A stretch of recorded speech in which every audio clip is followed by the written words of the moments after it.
This is my true story. I worked my whole life so my son could live in comfort. I gave him food, shelter, and a future. I thought when I grew old, he would give me love and respect in return. But after my surgery, when I was weak and in pain, he looked at me without care.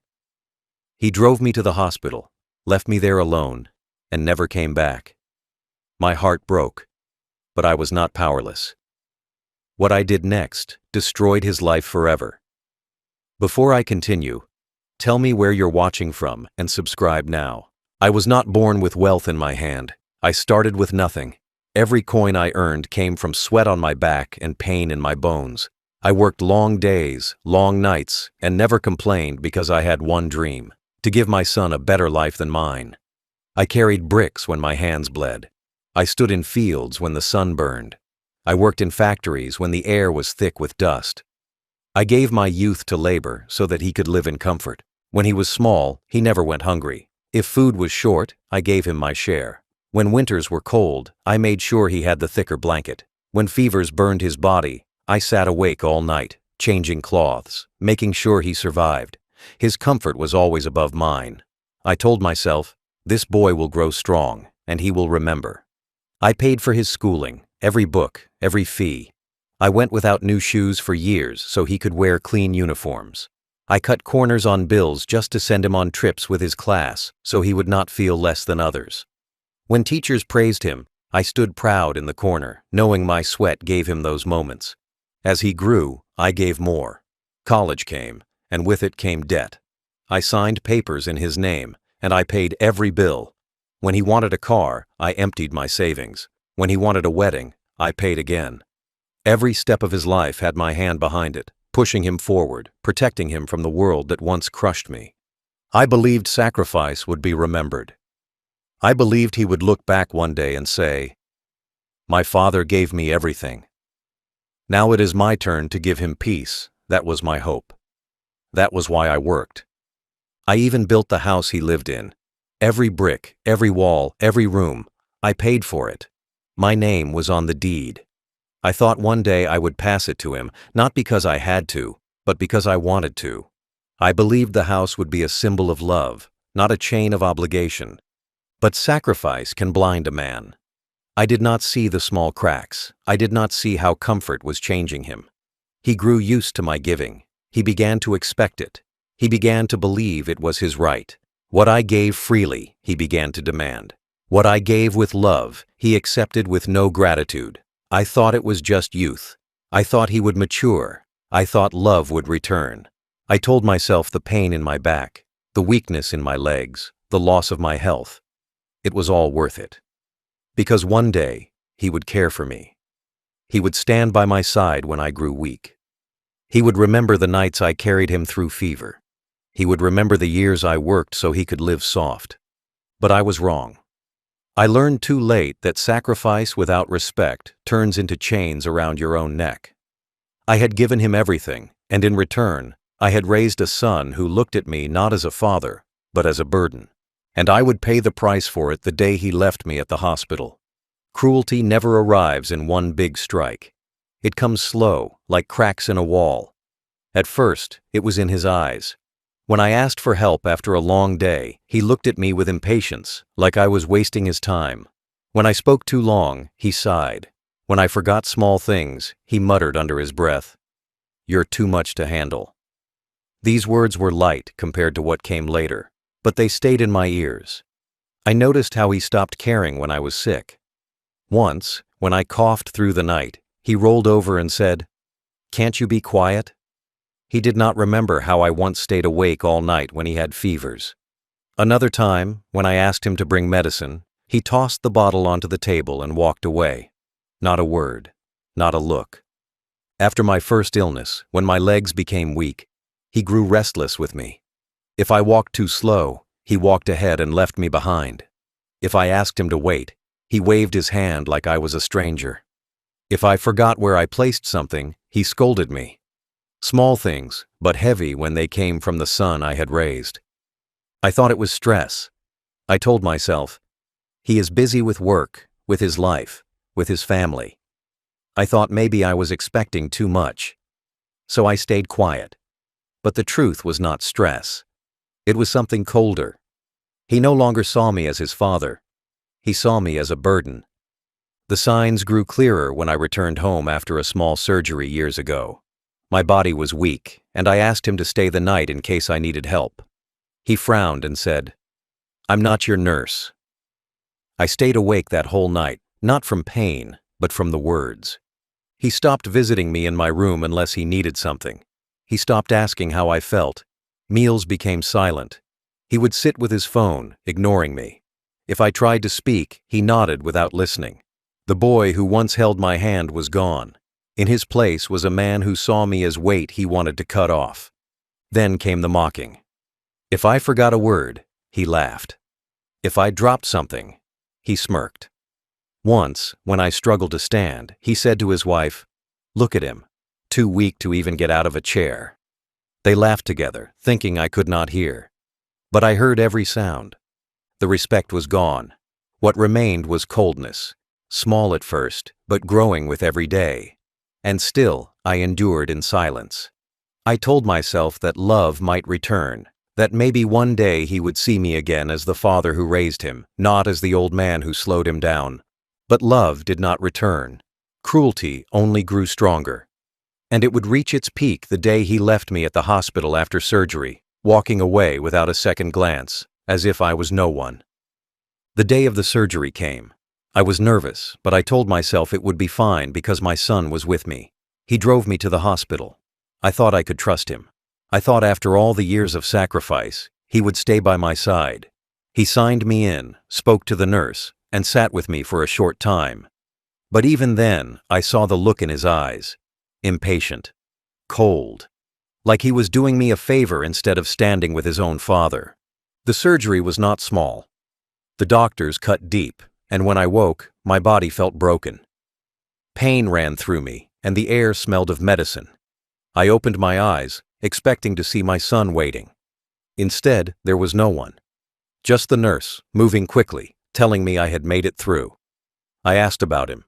She said, "He left after you went in." He said he couldn't wait. My heart sank. Hours passed. I was weak, my body heavy. I looked at the door again and again, waiting for him to return. Families came for their loved ones, wives held husbands, sons and daughters helped their parents into wheelchairs. I watched them all, thinking, soon mine will come too. But he never came. When the time came for discharge, the nurse wheeled me to the exit. She asked, "Where is your ride?" I sat silent. I had none. My own son had left me. The nurse called his number, and when he finally answered, his words cut sharper than any scalpel. "Figure it out yourself. I'm done." Then he hung up. I sat in that chair, my stitches fresh, my body shaking, a thin hospital blanket around me. I was surrounded by people being hugged and welcomed home, and yet I was alone. My son had driven me there like I was a burden to be dropped off, and he had left me to rot. I had raised him, fed him, carried him through sickness, paid every debt, and this was my reward. The cruel act was not just that he left me. It was that he wanted me to feel it. He wanted me to know I was nothing to him anymore. His words echoed in my head. "Figure it out yourself." I had never told him those words when he was a child. I had never left him alone when he was sick. I had never turned my back when he needed me. But he had done it to me without hesitation. That was the moment something inside me died. Not my body. My body was weak, yes, but it still lived. What died that day was the last piece of trust I had in him. My son was gone long before I was gone from this earth. The boy I raised had turned into a man who could abandon his father after surgery without a second thought. The cruel act was complete. He left me in pain, humiliated, sitting in a wheelchair at the hospital doors like an orphan without a family.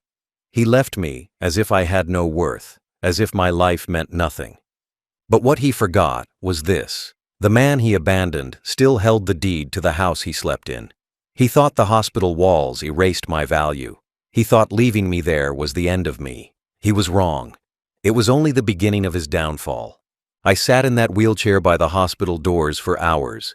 The automatic doors kept opening and closing, a soft hiss every time someone walked through. Cold air slid in from outside. A thin blanket covered my shoulders, but it did nothing against the chill. My stitches pulled with every movement. My legs felt like stone. I looked at the people around me. Families came in waves. Sons pushing fathers, daughters holding mothers, grandchildren with flowers in their hands. They hugged their loved ones, helped them to cars, whispered words of care. I watched it all like a ghost. No one came for me. My phone sat silent in my lap.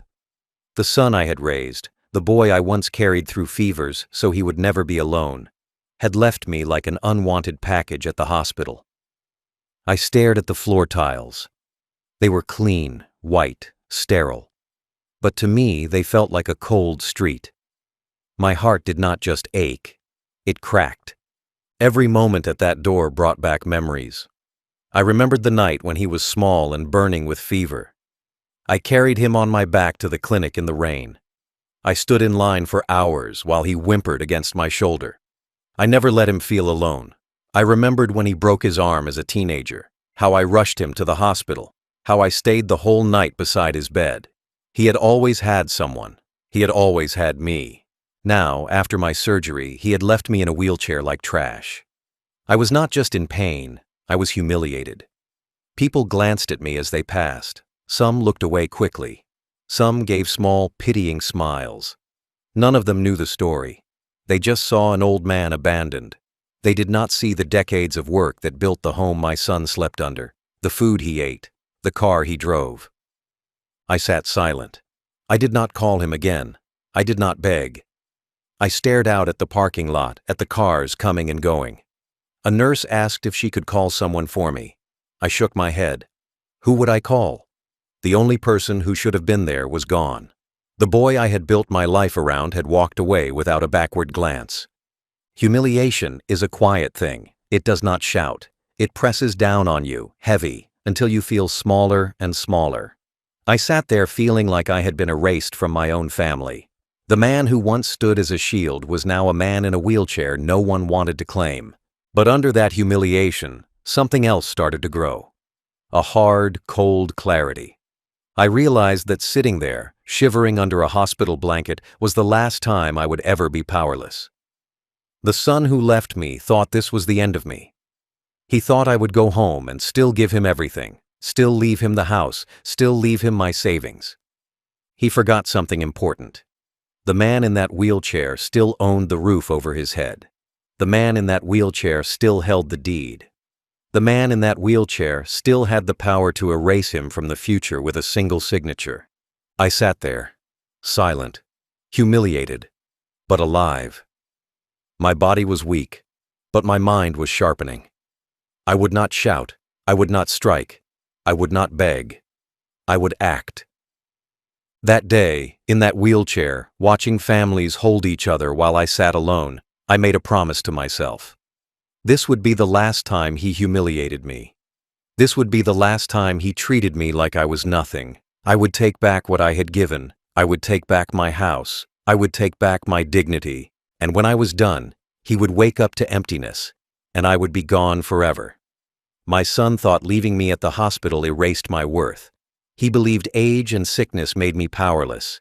He thought his cold words, "Figure it out yourself," were the final truth of who I was. But he forgot something important. He forgot about the paper. He forgot about the deed. The house he lived in, the roof over his head, the walls that kept him warm, the very floor he walked on, did not belong to him. It belonged to me. My name sat on every legal paper. My signature was the key. Without me, he had nothing. He could laugh at me, mock me, leave me to rot in a hospital wheelchair. But at night, when he went to bed, he was still sleeping under my name. He had no idea that the man he called useless was the same man who still controlled the ground under his feet. He forgot the money too. Bank accounts, savings, bonds, all of them were mine. For years I had planned to pass them down to him. I thought one day he would honor me by carrying on my name. That was before the cruelty. That was before the hospital. Now those accounts were no longer gifts waiting for him. They were weapons waiting for me to use. My son forgot that property is not just brick and stone, it is law, and law does not care about feelings, law does not care about age, law does not care about laughter or humiliation, law cares about names, signatures, and ownership, and all of those were still mine. He thought a weak father meant a powerless father, but weakness of the body is not weakness of the mind. He could not see it, but while I sat silent in that wheelchair, I was already planning. I thought about every brick of that house. I thought about how he sat on that couch watching his television, believing it was his. I thought about how he stood in the kitchen cooking meals, believing it was his. I thought about how he opened the door every morning, believing it was his. But it wasn't. It was mine. He forgot the simple truth. A man who holds the deed holds the future. I looked back on all the sacrifices I had made, the loans I paid for him, the debts I covered, the school bills I cleared, the food I put on his plate. He took all of it without thought. He believed sacrifice meant ownership. He believed my life's work had already been signed over to him. But he was wrong. Sacrifice does not erase control. Love does not erase law. The cruelest part is that he thought I would still give it to him. He thought no matter how he treated me, I would still hand over the house, still hand over the money, still secure his future. He thought I was trapped by blood. But blood means nothing without respect. That day at the hospital, I realized my greatest power was not in my body, not in my words, but in my silence and my signature. He had taken my dignity in front of nurses and strangers, but I still had the ability to take his comfort in front of the whole world. He thought leaving me there proved I was finished. What it really did was remind me that I was still the one who decided what happened to everything he relied on. And I had already decided he would lose it all. That night, after the hospital, I lay in my bed with the pain of stitches still burning in my side. My body was weak, but my mind was sharper than it had been in years. I stared at the ceiling and thought about every moment that had led me here. Decades of sacrifice, decades of work, decades of giving. All of it for a son who looked me in the eyes and left me like garbage. I told myself the truth I had avoided for too long. He did not see me as his father anymore. He saw me as weight to be dropped. I thought about his words. Figure it out yourself. That sentence repeated in my head again and again. It was not just cold. It was final. He wanted me to believe I was powerless. He wanted me to believe I had no one. He wanted me to believe I was finished. But what he forgot was that I still had control over the one thing he wanted most: the house.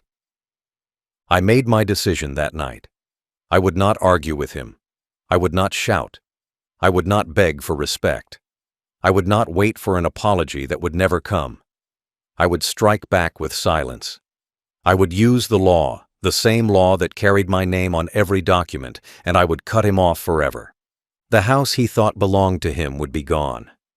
The comfort he took for granted would vanish. The inheritance he thought was secured would be stripped away. He had left me at the hospital alone. I would leave him in life with nothing.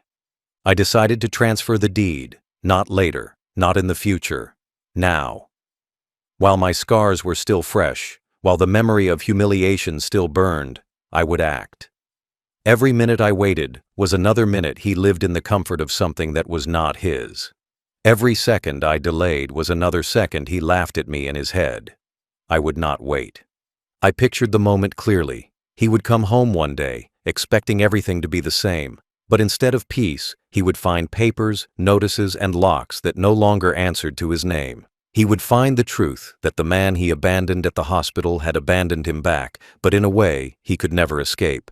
The decision was not made with anger. It was not a moment of blind rage. It was calm, cold, absolute, like steel. I told myself, this ends now. And once I said it, there was no turning back. I did not care if he begged. I did not care if he screamed. I did not care if he called me cruel. He had chosen his path when he left me to sit alone in a hospital chair, humiliated. Now I would choose mine. I was done being silent in pain. Now I would be silent in power. The decision was final. The morning after my decision, I woke with pain in my body but steel in my mind. My stitches pulled when I sat up, but I forced myself to move. This time, I was not moving as a weak old man. I was moving as the owner of his future, the man who still held the deed. My son thought leaving me at the hospital was the end. He was wrong. It was the beginning. I dressed slow, button by button, steadying my hands. I looked at myself in the mirror. My face was lined with years of work. My eyes were heavy with sleepless nights. But beneath all that age, I still saw the man who built everything from nothing. The man who had carried a family on his shoulders. The man who still had the power to sign away everything. I took the folder where I kept all the papers, the deed, the insurance, the bank slips. Every line on those documents carried my name, not his, mine. I held it tight against my chest and walked out the door. Each step hurt, but each step carried purpose. I was no longer walking for him. I was walking for me. When I reached the lawyer's office, the secretary looked at me with surprise. She asked if I was well enough to be there so soon after surgery. I said, "Bring me the lawyer." My voice was calm, but there was no hesitation. I sat in the chair across from his desk and placed the folder in front of him. He opened it, looked at the deed, and asked, "What do you want to do?" I told him everything. I told him how my son had left me at the hospital, how he had abandoned me like I was a stray dog, not his father, how he had humiliated me after all I had given. My lawyer listened quietly. He did not ask for details. He did not judge. His eyes told me he had heard stories like this before. He said only one thing. "You want to remove him?" I nodded. "Then we transfer the deed," he said. He began to explain the process. It was not simple. A deed is more than a piece of paper. It is proof of ownership, proof of power. It carries weight in court, in banks, in every corner of society. To transfer it, I would need new documents, new witnesses, new signatures. He asked me to confirm where I wanted the property to go. I thought about it long and hard. My son had lost all claim. I would not give it back to him in life or in death. I decided it would go to someone else, someone who would not spit on my name. He began to draft the transfer papers. Line by line, he removed my son. Where his name had once been written as future heir, there was now nothing. Where he had assumed his right, the paper now showed his absence. I watched the lawyer type each word. Each stroke of his keys felt like a hammer breaking chains from around my neck. The lawyer asked who I wanted listed as the new owner. I gave the name calmly. It was not my son. It would never be my son again. The new name was of someone who had shown me respect, someone who had not abandoned me. It did not matter if it was a relative, a friend, or even a charitable trust. What mattered was that it was not him. Once the draft was complete, the lawyer slid it across the table. "Read it," he said. I read every line, the property description, the legal boundaries, the signatures required. Every word confirmed what I already knew. My son was gone. The home he lived in, the walls he thought were his, the roof he believed belonged to him. They were all mine, and now I was taking them back. When I reached the signature line, I picked up the pen. My hand shook, but not from weakness, from power. I pressed the pen to the page and wrote my name. Each letter felt like justice. Each stroke felt like revenge. When I was done, I placed the pen down and leaned back in my chair. The lawyer nodded. "It's done. Once notarized and filed, it is official." We went to the notary. I placed my thumbprint on the paper. I signed again in front of witnesses. They asked if I was doing this willingly. I said yes, louder than I had spoken in weeks. My voice carried weight. They stamped the papers, sealed them, and handed me the copy. It was official. My son no longer had a claim to the house. The deed was transferred. The law now stood with me. Even if he begged, even if he screamed, even if he dragged me to court, he would find nothing. I had closed every door, locked every path. I walked out of that office with the papers in my hand and a new calm in my chest. The stitches in my side hurt with every step, but it did not matter. Pain in the body was nothing compared to power in the mind. I had acted. I had taken back control. That night I sat in my chair and looked at the papers again. The old deed still carried his name. The new one did not. Side by side, they told the story of a father's sacrifice and a son's betrayal. Side by side, they showed the end of his comfort and the beginning of my justice. He had left me at the hospital. I had left him on paper. He thought cruelty was final. He thought abandonment made him strong. But now he would learn the truth. He had built his life on a house that no longer belonged to him. The execution was complete. Once the deed was transferred and the papers were sealed, I knew there was nothing left for me in that house. My son had already shown me what I meant to him. I was not a father in his eyes anymore. I was only a burden, a shadow he wanted gone. But now the tables had turned. The roof above his head no longer belonged to him. Every brick, every wall, every memory inside those rooms had been stripped from him by my hand. I had done what I needed to do. The house was no longer his future, and I no longer cared to stay in his world. I packed a single bag. Not much, just clothes, some medicine, a few personal things. I left behind the furniture, the photos, the rooms I had once cared for. None of it mattered anymore.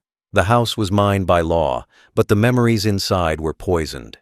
Every time I walked through those halls, I could hear his voice again telling me to figure it out yourself. Every time I looked at the couch, I remembered him sitting there with his wife, mocking me when I struggled to stand. The house was not a home anymore. It was a graveyard of humiliation. I did not say goodbye. Not to him, not to anyone. He had lost the right to hear words from me. Silence was my answer. He thought I would always be there, no matter how cruel he became. He thought he could abandon me and I would return to his side anyway. But I had made my decision. I would vanish from his life forever. That night, I walked out of the house for the last time. The air was cold, but I felt no chill. I did not look back. The walls behind me stood tall, but they were empty to me now. That house would soon become his nightmare, not my shelter. He would wake up one day, and instead of comfort, he would find papers, notices, and locks that no longer answered to him. He would realize the truth too late. I left the city quietly. No one saw me go. I did not need noise or attention. I moved like a shadow. A bus station, a one-way ticket, a ride out into the dark. I sat by the window and watched the streets disappear. Every corner I passed carried a memory, but I did not let it break me. The farther I went, the lighter I felt. My body was still weak from surgery, but my spirit was stronger than it had been in years. I had taken back control. As the bus rolled through the night, I thought about the irony. He thought he had left me at the hospital to rot. But in truth, he had freed me. By abandoning me, he had forced me to see who he really was. He had forced me to act. He had forced me to cut him out, not just from the deed, but from my life. His cruelty gave me clarity. His betrayal gave me strength. I did not leave him a letter. I did not leave him a message. I wanted him to wake up to emptiness. I wanted him to feel the silence I had felt at that hospital door. No ride, no support, no comfort, just absence. The same absence he gave me. As the bus carried me farther away, I closed my eyes. For the first time in years, I felt peace. Not happiness, but peace. I was free of his voice, free of his cold eyes, free of the constant reminder that I was not wanted. He would search for me maybe, but he would not find me. By the time he understood what I had done, I would be gone. The departure was not just from a house, it was from a lifetime of chains. I had lived too long giving everything to someone who gave me nothing in return. Now I was done. He had left me at the hospital.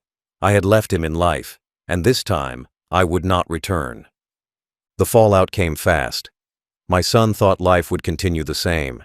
He thought he still lived in safety, in comfort, in a house that would one day be his. But when I vanished, the truth began to unfold. At first he shrugged. He told himself I would come back. He told himself I was just sulking.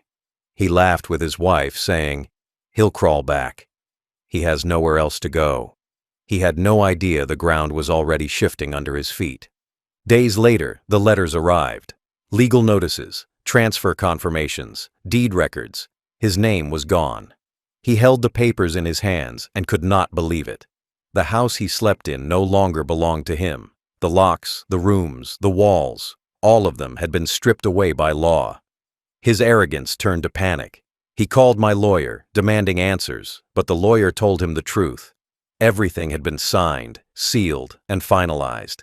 No loopholes, no appeals, no way back. His anger boiled. He shouted, cursed, slammed doors. But anger could not change ink. Rage could not erase signatures. The law does not care about his feelings.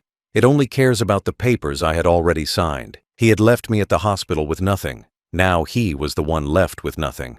Neighbors began to whisper. Word spreads quickly in silence. They had seen me leave quietly. They had seen the papers arrive. They knew what had happened. They whispered about betrayal, about a son who abandoned his father after surgery. They looked at him differently now. He was no longer a man with a future. He was a man with shame. Families who once greeted him with smiles now avoided his eyes. Some shook their heads when he passed. Respect is fragile, and he had lost his. Relatives turned cold, too. They knew the truth. They remembered the nights I worked while he spent. They remembered the way I raised him alone, how I gave him everything. When they heard what he had done, leaving me to sit in a wheelchair by the hospital doors, they cut him off. No one wanted to stand beside a man who betrayed his own father. His wife grew restless. She had married him thinking the house and money were guaranteed. She had believed the same lie he believed, that my life's work would fall into their hands without question. When she saw the eviction papers, when she saw the bank letters, her smile faded. She questioned him. She blamed him. Fights filled their nights. What had once been comfort turned into chaos. Everywhere he looked, he saw reminders of his mistake. The couch where he laughed at me now felt empty. The hallway where he ignored me now echoed with silence. The kitchen where he once mocked me now smelled of fear. He realized too late that his cruelty had destroyed not just me, but himself. He tried to call me. Dozens of times. The phone rang in empty rooms, in places I no longer was. I did not answer. I would never answer. His voice meant nothing to me now. He tried to find me, but I had left no trace. To him, I had vanished. To me, I had finally escaped. The fallout hit him harder with every passing day. No inheritance, no house, no future, just shame. The man who once believed he was strong enough to abandon his father was now abandoned by the very world he thought belonged to him. He walked the streets with heavy steps. Neighbors avoided him. Family refused him. Even his friends turned their backs. His reputation was ruined. He had been exposed. The son who left his father at the hospital now had no bed of his own to sleep in. I watched none of this.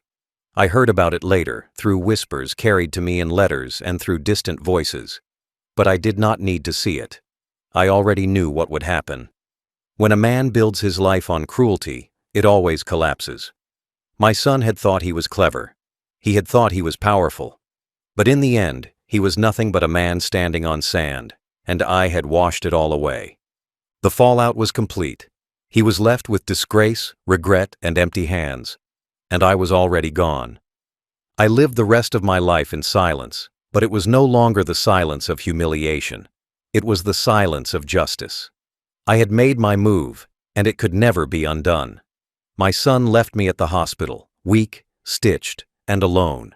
He thought that was the end of me. He thought I would crawl back to him no matter what. He thought blood tied me to him forever. But blood without respect means nothing. I cut that tie the moment I signed the papers. The house was gone from his hands. The deed carried a new name. The bank accounts were sealed away from him. The future he believed was his had been erased. And I, the man he left behind, vanished from his world forever. He woke up one day thinking he still controlled everything, but when he looked around, he saw nothing but loss. His bed, his walls, his comfort, all of it taken by the same hand he once mocked. My hand. I did not stay to watch his downfall. That was not my purpose. I did not want to gloat. I did not want to shout, "I told you so."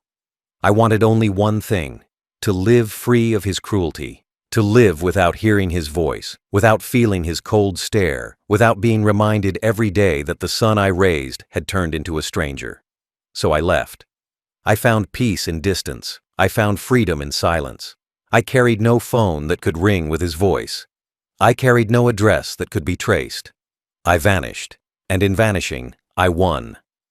People sometimes asked me in whispers, "Do you regret it?" I looked at them and said nothing, because what is there to regret? Regret is for those who acted in haste. My decision was not quick. It was not rage. It was cold. It was clear. It was justice. A son who abandons his father at a hospital does not deserve a house built from that father's hands. A son who mocks pain does not deserve the inheritance of sacrifice. He had made his choice when he left me. I only gave him the ending he earned. I lived in smaller rooms after that, but they were filled with dignity. I no longer felt like a shadow in my own home. I no longer felt the sting of his laughter. I no longer felt the weight of being unwanted. In my silence, I was at peace. I ate simple meals, walked quiet streets, and slept with a calm heart. I was no longer a prisoner of his cruelty. My son was left behind with nothing but disgrace. Neighbors whispered about him. Relatives cut him off. Even his own wife, who had once smiled with greed, now looked at him with contempt. He was the man who abandoned his father after surgery. That title followed him everywhere. And when people asked why the house was gone, why the inheritance vanished, the answer was always the same: because he had betrayed the very man who gave him everything. That was my justice. Not fire, not violence, not shouting, just silence, law, and absence. He had left me to sit in a hospital chair, waiting for a ride that never came. I left him to sit in his empty house, waiting for a future that never came. He gave me humiliation. I gave him nothing. Nothing is heavier than silence. Nothing is colder than absence. Nothing lasts longer than regret. I did not need to punish him with my hands. I punished him with my disappearance. My absence was the wound that never healed. He could not call me. He could not find me. He could not fix what he had broken. That was the weight he carried, every day, every night. I lived my final years with peace in my chest, knowing that my legacy would never go to the one who spat on it. My property, my work, my life, all of it went to others, but not him. That was my justice. Final thought. He left me at the hospital after surgery. I transferred the deed and vanished forever.